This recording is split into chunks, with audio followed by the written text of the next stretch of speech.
Hello दोस्तों, मैं आपका स्वागत करता हूँ मैं इस चैनल में प्रिंस लर्निंग सेंटर में। आज हम बिजनेस स्टडीज़ क्लास 12 का यूनिट 1 का पार्ट 2 कंप्लीट करने जा रहे हैं। अगर आपने पार्ट 1 नहीं देखा है तो आप पहले पार्ट 1 को देखें, क्योंकि ये बिजनेस स्टडीज़ की बुक एक सीरीज़ वाइज चलती है जो कि मोस्ट इंपॉर्टेंट है, क्योंकि बहुत ज़्यादातर बच्चे बिजनेस स्टडीज़ में फेल होते हैं। सो मैं आपसे रिक्वेस्ट करूँगा कि आप इसे स्किप ना करें, आप इसे टिल द एंड देखें। सो हम स्टार्ट करते हैं। आज हमारे यूनिट 1.2 में प्रबंध को हम विज्ञान के रूप में, कला के रूप में, पेशे के रूप में देखेंगे। तो प्रबंध की जो प्रकृति के संबंध में एक विवाद यह है कि प्रबंध विज्ञान है अथवा कला है। इसके बारे में बहुत सारे जो विशेषज्ञ होते हैं वो केवल विज्ञान मानते हैं, तो कुछ तो इसे कला मानते हैं। ये एक बहुत पुराना विवाद है और भ्रमपूर्ण है। तो आज हम इससे पहले कि हम इसे समझें कि ये विज्ञान है या कला है, इससे पहले हम इसको इन विज्ञान और कला की परिभाषाओं को देख लेते हैं। प्रबंध को विज्ञान स्वीकार करने या न करने से पहले विज्ञान का अर्थ पता होना चाहिए। विज्ञान क्या होता है? विज्ञान का अभिप्राय क्रमबद्ध ज्ञान समूह से है जो अवलोकन या प्रयोग के आधार पर प्राप्त किया जाता है, जिसको प्रमाणित करना पॉसिबल हो सकता है, संभव हो सकता है। इसको एक उदाहरण के तौर पर देखते हैं। उदाहरण के लिए एक व्यक्ति इंजीनियर की पढ़ाई पूरी कर लेता है। पढ़ाई के दौरान उसे इस विषय की पूर्ण सिद्धांतिक जानकारी प्रदान की जाती है। उसका इस तरह ज्ञान प्राप्त करना विज्ञान है। विज्ञान की निम्नलिखित 3 मुख्य विशेषताएं होती है: व्यवस्थित ज्ञान समूह, परीक्षण पर आधारित सिद्धांत और व्यापक विद्वता। तो हमने ये देखा कि एक व्यक्ति ने इंजीनियर की पढ़ाई तो पूरी कर ली है, तो उसको जो नॉलेज मिली है उसको सिद्धांत, जो थ्योरेटिकल नॉलेज मिली है उसको विज्ञान बोलते हैं। मतलब इसके अंदर भी 3 विशेषता है। व्यवस्थित ज्ञान समूह है, परीक्षण पर आधारित होना चाहिए ये, क्योंकि भाई जिसे प्रूव किया जा सकता वही तो हम ले। उसकी व्यापक वैधता होनी चाहिए, यूनिवर्सल वैलिडिटी। अब इसका है ना टेस्ट कर लेते हैं कि क्या ये टेस्ट में पास होता है, क्या हम मैनेजमेंट को साइंस बोल सकते हैं। लेट्स इसका टेस्ट लेते हैं। पहला क्या है? व्यवस्थित ज्ञान समूह। विज्ञान के लिए क्रमबद्ध अथवा व्यवस्थित ज्ञान समूह का होना आवश्यक है। ये बात हमने पहले ही पढ़ ली। तो अगर हम देखा जाए तो प्रबंध भी तो एक व्यवस्थित ज्ञान समूह है, क्योंकि इसमें अपने सिद्धांत है जो कि एक अपने अपने तरीके से चलते हैं। प्रबंध के कुछ भी सिद्धांत होते हैं, इसमें भी व्यवस्थित ज्ञान समूह होता है। तो ये पहला पॉइंट तो पास हो गया। सेकंड देखते हैं, परीक्षण पर आधारित सिद्धांत है। विज्ञान की इस विशेषता को प्रबंध पर लागू करने पर पता चलता है कि इसका विकास अनेक वर्षों तक तथ्यों के संग्रह, विश्लेषण और प्रयोग के जाने के बाद हुआ है। दूसरे शब्दों में, प्रबंध शास्त्र की प्राप्ति सिद्धांतवादी एवं अन्य संबंधित लोगों के लगातार तथा उत्साहपूर्वक परिश्रम के बाद हुई है। मतलब सेकंड वाले में क्या है कि जो विज्ञान में जो एक्सपेरिमेंट होता है बहुत लंबे समय तक चलते हैं, पर जबकि प्रबंध में भी ऐसा ही होता है। तो ये वाला टेस्ट भी हमारा पास हो जाता है।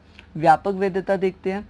व्यापक वैधता के अंदर क्या है? वैज्ञानिक सिद्धांत सत्य पर आधारित होते हैं तथा उन्हें हर परिस्थिति और हर समय लागू किया जा सकता है, अतः उनका सार्वभौमिक उपयोग संभव होता है। प्रबंध के क्षेत्र में भी प्रबंध के ज्ञान अथवा प्रबंध के सिद्धांतों को सत्य पर आधारित माना जाता है और उन्हें सभी परिस्थितियों हर समय में लागू किया जा सकता है। तो ये वाला पॉइंट भी पास हो गया।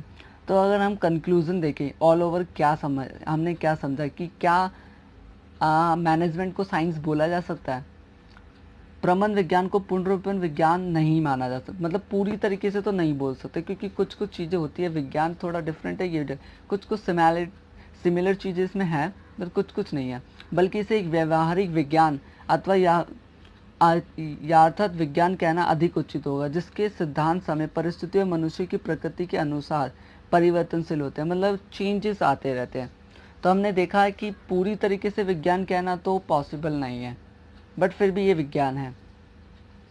अब प्रबंध को कला के रूप में देख लेते एज एन आर्ट। तो कला का अभिप्राय उपलब्ध ज्ञान के दक्षतापूर्वक सैद्धांतिक प्रयोग से है। उदाहरण देख लेते हैं। जैसे एक व्यक्ति ने इंजीनियर की पढ़ाई पूरी करने के बाद किसी कंपनी में इंजीनियर के पद पर काम करता है। उसका इंजीनियर के रूप में काम करना क्या होता है? कला है। इसमें क्या होता है? एग्जिस्टेंस ऑफ थियोरेटिकल नॉलेज, सिद्धांतिक ज्ञान का होना जरूरी है, व्यक्तिगत योग्यता से अनुसार उपयोग मिलते हैं, व्यवहार और रचनात्मक पर आधारित होता है। तो इसे कला कहते हैं, इसे आर्ट कहते हैं। कि पहले वाला विज्ञान में एक इंजीनियर था जिसने पढ़ाई कंप्लीट करी, वो तो विज्ञान था, थ्योरेटिकल नॉलेज गेन करी। बट उस थ्योरेटिकल नॉलेज को यूज़ करने के बाद जब उस बंदे को कोई काम मिल जाता है, that is called an art. तो उसको आर्ट बोलते हैं। इसका भी परीक्षण कर लेते, क्या ये प्रबंध माना जा सकता है? पहला पॉइंट, सिद्धांतिक ज्ञान का होना। कला हमेशा सिद्धांतिक ज्ञान पर आधारित होती है। इस ज्ञान के आधार पर एक व्यक्ति ये समझ सकता है कि किसी विशेष काम को कैसे पूरा किया जा सकता है।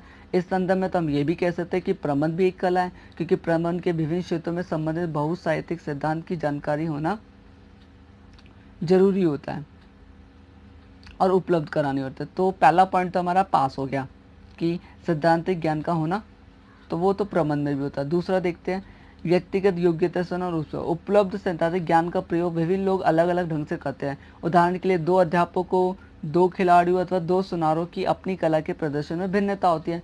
प्रबंध में कला की ये विशेषता भी पाई जाती है। प्रबंध विशेषज्ञों द्वारा प्रबंध के अनेक सिद्धांतों को विकसित किया गया है। प्रबंधक अपने ज्ञान के स्तर के आधार पर इन सिद्धांतों का प्रयोग अलग ढंग से करते हैं। कभी कभी एक जैसे सिद्धांतों को अपनाते हुए उन्हें एकदम विपरीत परिणाम प्राप्त होते हैं। तो ये हमारा व्यक्तिगत योग्यता से अनुरूप से हो गया। थर्ड पॉइंट यह है कि व्यवहार एवं रचनात्मक पर आधारित होता है। जिस प्रकार कला को लगातार अभ्यास से सुधारा जा सकता है, ठीक उसी प्रकार प्रबंधक की कुशलता और अभ्यास को अनुभव द्वारा सुधारा जा सकता है। हर प्रबंधक के मन में यह अभिलाषा होती है कि वे अपने कार्यों को पूर्ण रूप से विशेषज्ञ बन जाए। वे अपनी इस इच्छा को लगातार अभ्यास द्वारा प्राप्त कर लेते हैं। एक पूर्ण रूप से विकसित प्रबंधक न केवल संस्था को आसानी से परिवर्तित परिस्थिति के अनुसार ढाल देता है, बल्कि वे बाहरी वातावरण को भी अपने अनुसार बदलने की क्षमता रखता है। इस प्रकार प्रबंध में कला की ये विशेषता भी विद्यमान होती है। उपयोग विशेषण से स्पष्ट है कि प्रबंध में कला की सभी विशेषताओं का समावेश होता है। इसी आधार पर प्रबंध को हम कला स्वीकार किया जा सकता है। तो निष्कर्ष क्या है, अतः हम कह सकते हैं कि प्रबंध कला भी है और विज्ञान भी है। और विज्ञान के रूप में प्रबंधों को अपनी व्यवहारिक कुशलता के प्रयोग में आवश्यक मार्गदर्शन प्रदान करता है तथा प्रबंध कला के संदर्भ में हर तरह की स्थिति प्रोवाइड करता है, सामना करने में हेल्प करता है। मतलब सारे गुण कला में पाए जाते हैं प्रबंध के। अब प्रबंध को एक पेशे के रूप में अथवा प्रबंध का पेशाकरण, मैनेजमेंट एज अ प्रोफेशन देख रहे हैं हमने एज अ साइंस देखा, एज एन आर्ट देखा, now we are going to see as a profession. तो पहले इसका अर्थ समझ लेते हैं, व्हाट इज प्रोफेशन। प्रबंध की प्रकृति के संबंध में एक और महत्वपूर्ण प्रश्न ये उठता है कि प्रबंध एक पेशा है। ये निश्चित करने के लिए सर्वप्रथम पेशे के अर्थ को, इसकी विशेषताओं का अध्ययन कर लेते हैं। मतलब प्रोफेशन क्या होता है, ये एक आर्थिक क्रिया होती है जो किसी विशेष ज्ञान और कुशलता प्राप्त व्यक्ति द्वारा समाज के विभिन्न वर्गों की निष्पक्ष सेवा करने के लिए की जाती है। इसके अंदर जैसे कि कोई डॉक्टर ले सकते हैं जो एकदम स्पेसिफिक पढ़ाई करते हैं। पेशे की मुख्य विशेषता निम्नलिखित है। अवरोधित प्रवेश, रिस्ट्रिक्ट एंट्री, मतलब हर कोई नहीं जा सकता। पेशेवर संघ, प्रोफेशनल एसोसिएशन होता है इनका। नैतिक आचार संहिता, इनको कुछ रूल्स एंड रेगुलेशन फॉलो करने। सेवा उद्देश्य, सर्विस मोटिव। अब देख लेते क्या ये टेस्ट में पास होता है, क्या हम इसे मैनेजमेंट एज अ प्रोफेशन बोल सकते हैं।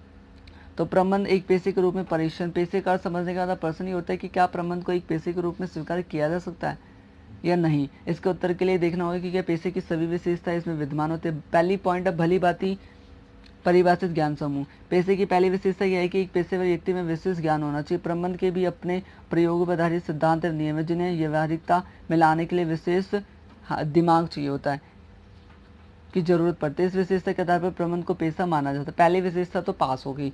दूसरी क्या है, अवरोधित प्रवेश। पेशे में प्रवेश के लिए एक शैक्षणिक उपाधि होने की शर्त लगाई जाती है। उदाहरण के लिए कानून के पेशे में प्रवेश के लिए कानून की उपाधि होना जरूरी है, लेकिन जहाँ तक प्रबंध का संबंध है कि प्रबंधक बनने के लिए ऐसी कोई शर्त नहीं होती है। तो यहाँ पर ये वाला तो फेल हो गया। पेशेवर संघ, पेशे की तीसरी विशेषता के रूप में इसके लिए एक प्रतिनिधि संघ का होना आवश्यक है जिसके नियमन की मुख्य कार्य होते हैं प्रवेश को नियंत्रित करना, पेशा प्रारंभ करना, प्रमाण पत्र जारी करना, पेशे की विभिन्न क्रियाओं का मार्गदर्शन करने के लिए आचार संहिता तैयार करना, ये सारी चीजें।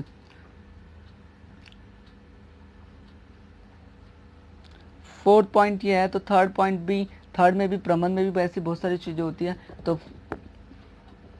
फोर्थ है हमारा नैतिक आचार संहिता। एक पेशे के सदस्य निर्धारित आचार संहिता का पालन करने के लिए बाध्य होते हैं। आचार संहिता का अर्थ पेशेवरों के व्यवहार का मार्गदर्शन करने के लिए बनाए गए नियमों और अधिनियमों से होता है।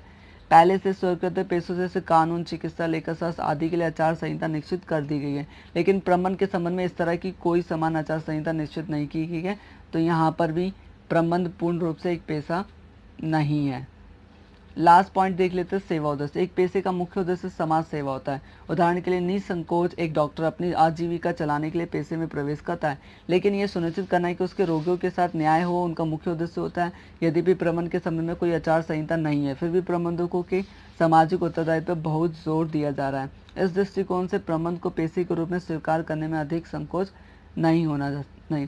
तो कंक्लूजन अगर हम देखें तो पूरी चीज़ें जो हमने पढ़ी उसके आधार पर हम कहा जा सकता है कि प्रबंध को पेशे की कुछ विशेषताओं को पूरा करता है तथा कुछ अन्य विशेषताओं का इसमें अभी भी पूरा विकास नहीं हुआ है। इस प्रकार भारत में अभी भी प्रबंध के पेशे के रूप में विकास अपनी शैशव अवस्था में है तथा धीमी गति से हो रहा है। प्रबंध के पेशे के रूप में विकास की धीमी गति का मुख्य कारण अधिकतर औद्योगिक उपकरणों का संचालन कुछ प्रमुख औद्योगिक घरानों द्वारा किया जाता है।